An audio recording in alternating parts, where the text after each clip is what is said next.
We hear it all the time, be strong. But what does that even mean, to be mentally strong? It's not about being stoic or emotionless, it's about having the courage to be vulnerable, to face our challenges head on, and to keep showing up for ourselves even when things get tough. Mental strength is the bedrock of resilience, the foundation upon which we build a meaningful and fulfilling life. It's about developing the inner resources to navigate the inevitable ups and downs of life, to bounce back from setbacks, and to keep moving forward with purpose and intention.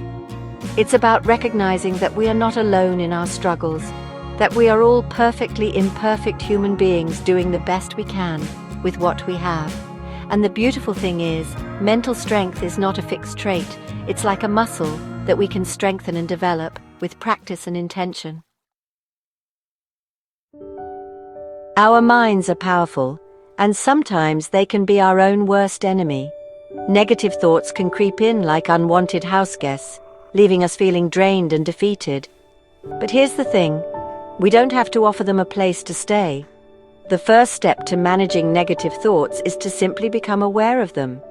Notice when those self-critical voices pop up.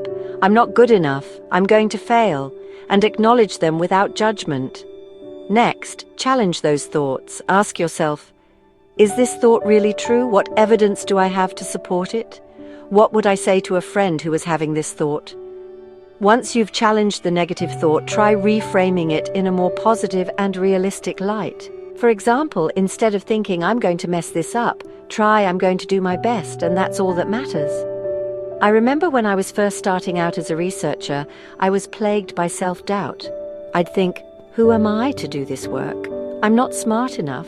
I'm going to be found out as a fraud. But then I started to challenge those thoughts.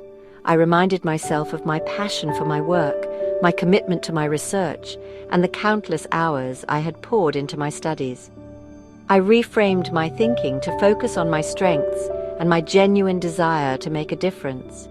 It wasn't always easy, but with practice, I learned to quiet those negative voices and replace them with more empowering and supportive ones. And you can too. Life is full of surprises, and not all of them are pleasant. Stress is an inevitable part of the human experience, but it doesn't have to control us. Building resilience, the ability to bounce back from adversity, is key to navigating life's challenges with grace and strength. One powerful tool for building resilience is mindfulness. Mindfulness is the practice of paying attention to the present moment without judgment. It's about cultivating awareness of our thoughts, feelings, and bodily sensations without getting swept away by them. Regular exercise is another essential ingredient in the resilience recipe.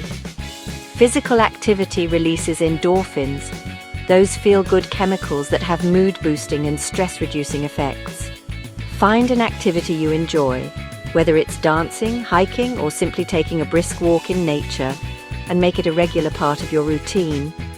I think about my friend Sarah, a single mother of two, who was laid off from her job during a particularly challenging time. Sarah could have easily spiraled into despair, but instead she dug deep and tapped into her inner resilience. She started practicing mindfulness meditation to manage her anxiety, and began taking daily walks in nature to clear her head and boost her mood. She also reached out to her support network, her friends, family, and local community centre, for practical and emotional support. Sarah's story is a testament to the power of resilience. She didn't let her circumstances define her. Instead, she chose to focus on what she could control, her attitude, her actions, and her commitment to creating a brighter future for herself and her children. Emotional intelligence, often referred to as EQ, is the ability to understand and manage our own emotions and the emotions of others. It's about being aware of how our emotions influence our thoughts and behaviors, and using that awareness to navigate our relationships with greater empathy and compassion. Developing emotional intelligence starts with self-awareness, paying attention to our own emotions, understanding what triggers them, and recognizing how they impact our interactions with others. It also involves empathy, the ability to understand and share the feelings of others. Empathy allows us to connect with others on a deeper level, to build trust and understanding, and to create more meaningful and fulfilling relationships. Think about a time when you witnessed someone demonstrating exceptional emotional intelligence. Perhaps it was a teacher who patiently guided a struggling student, a manager who deftly navigated a conflict between team members, or a friend who offered a listening ear and a shoulder to cry on during a difficult time. Emotional intelligence is not about suppressing our emotions or pretending to be someone we're not. It's about honoring our emotions, understanding their message, and expressing them in healthy and constructive ways. In her groundbreaking research, Stanford psychologist Carol Dweck identified two contrasting mindsets: the growth mindset and the fixed mindset. Individuals with a fixed mindset believe that their abilities are static and unchangeable. They shy away from challenges, give up easily in the face of setbacks, and view effort as a sign of weakness. On the other hand, those with a growth mindset see challenges as opportunities for growth and learning. They embrace effort as essential for mastery, persist in the face of obstacles, and view setbacks as valuable feedback that can help them improve. Cultivating a growth mindset is a journey, not a destination. It's about shifting our perspective from "I can't do it" to "I can't do it yet." It's about embracing the power of "yet," that magical word that reminds us that we are capable of learning, growing, and evolving throughout our lives. I think about my client Mark, who came to me feeling defeated after a series of failed business ventures. Mark had always believed that success was predetermined, that some people were just born entrepreneurs, while others were destined to struggle. Through our work together, Mark began to challenge his fixed mindset and embrace the principles of a growth mindset. He started to view his past failures not as evidence of his inadequacy, but as valuable learning experiences that could inform his future endeavors.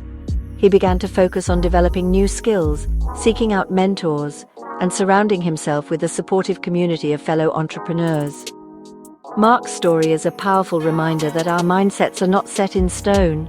With conscious effort and a willingness to challenge our limiting beliefs, we can cultivate a growth mindset that empowers us to achieve our full potential. In the hustle and bustle of daily life, it's easy to get caught up in the never-ending to-do list, the constant barrage of information, and the pressure to achieve more, be more, do more. Gratitude journaling is a simple yet powerful practice that can help us shift our focus from what's lacking to what's right in front of us, the good stuff, the simple joys, the everyday blessings that we often overlook. Taking just a few minutes each day to write down 3 things we're grateful for can have a profound impact on our well-being. It's about training our minds to focus on the positive, to appreciate the small things, and to cultivate a sense of contentment and gratitude for all that we have. Here's a practical tip to get you started with gratitude journaling. Choose a time and place where you can reflect without distractions. It could be first thing in the morning, during your lunch break, or before you drift off to sleep. Grab a notebook and pen, or use a gratitude app on your phone. Think about 3 things you're grateful for, big or small, ordinary or extraordinary. It could be the warmth of the sun on your skin, a delicious meal, a kind word from a stranger, or the love of family and friends.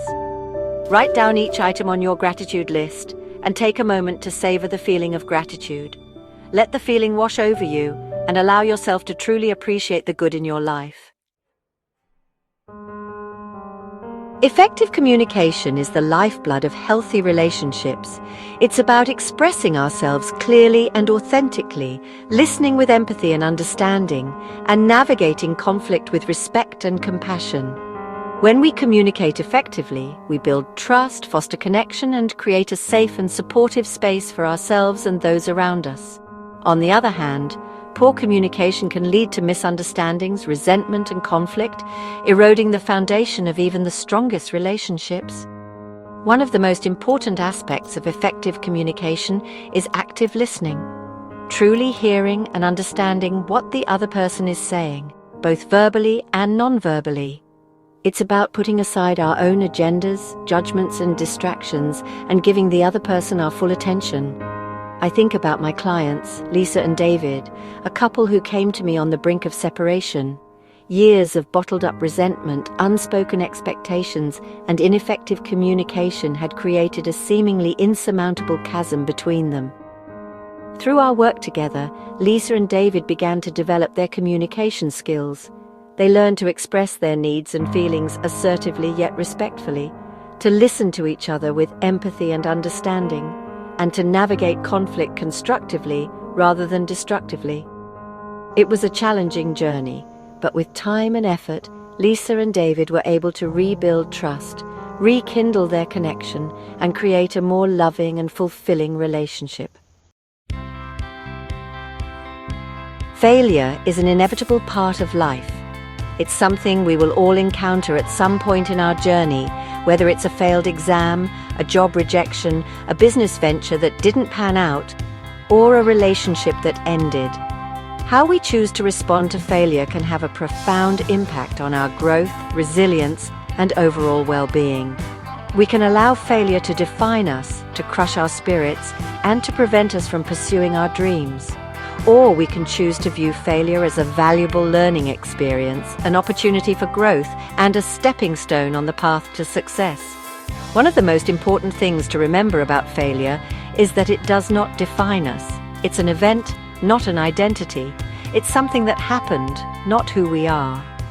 Think about a time when you experienced a setback or failure. What did you learn from that experience? How did it shape you as a person? What strengths did you draw upon to overcome that challenge? I think about my own journey, the countless rejections I faced when I first started submitting my research to academic journals, the self-doubt that crept in when my work was criticized, the times I felt like giving up altogether. But through it all, I learned to embrace failure as an opportunity for growth. I learned to view setbacks not as evidence of my inadequacy, but as valuable feedback that could help me improve my research, my writing, and my ability to share my work with the world. Failure is not the opposite of success. It's a stepping stone to success. It's through our failures that we learn, grow, and develop the resilience to achieve our dreams. Goals give us direction, purpose, and a roadmap for creating the life we want. But setting unrealistic or overwhelming goals can lead to frustration, overwhelm, and a sense of defeat. That's why it's crucial to set achievable goals that align with our values, priorities, and aspirations. One effective method for setting achievable goals is the SMART goal framework. SMART goals are specific, clearly defined and focused on a particular outcome. Measurable, quantifiable, so you can track your progress and measure your success. Achievable, realistic and attainable given your current resources and constraints. Relevant, aligned with your values, priorities, and overall life goals. Time-bound, with a specific deadline to provide a sense of urgency and accountability. When setting goals, it's also essential to break down larger goals into smaller, more manageable steps. This makes the goal seem less daunting and increases your chances of success. Celebrate your progress along the way. Acknowledge your accomplishments, no matter how small they may seem. Each step forward, no matter how tiny, is a victory worth celebrating. Remember, setting goals is not about achieving perfection. It's about making progress in a direction that matters to you. So embrace the journey, celebrate your successes, learn from your setbacks, and never underestimate the power of small steps taken consistently over time. As we've explored the multifaceted aspects of mental strength, remember this: it's a journey, not a destination. There will be moments of doubt, setbacks, and challenges. Embrace them as opportunities for growth and learning. Cultivate an attitude of gratitude. Notice the good in your life, no matter how small. Find solace and strength in your faith, whatever form it may take. Believe in your ability to overcome obstacles and emerge stronger on the other side. I'm eager to hear your thoughts. Share your experiences, insights, and questions in the comments below. Let's create a supportive community where we can learn from and inspire one another. And don't forget to like this video and subscribe to my channel for more empowering content.